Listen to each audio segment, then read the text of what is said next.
Pero bakit hindi nailagan ng Doña Paz?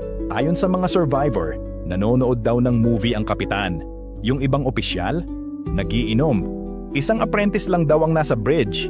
Kaya nung nakita nila ang Vector, wala na sa oras para umiwas. Wala ring nagbigay ng instructions. Wala ring nakausap sa radyo. Bakit? Peke ang radio license ng Doña Paz. Expired naman sa Vector. Sa huli, sinisi ng Board of Marine Inquiry ang Vector. Illegal. Walang lisensya. Walang lookout. Walang kapitan.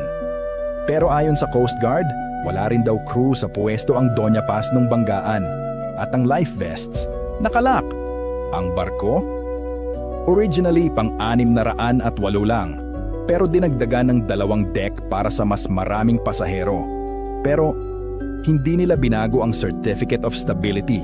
Ibig sabihin, kahit isang malakas na hangin o alon, pwede na siyang tumagilid o lumubog.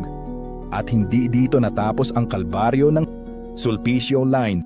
4 na trahedya. Mahigit 5,000 ang namatay sa loob ng 11 taon. Ang huli, 2008, ang Princess of the Stars, nalubog din. 800 katao ang namatay. May memorial ngayon sa Catbalogan. Dito, binibigyan ng puugay ang mga biktima.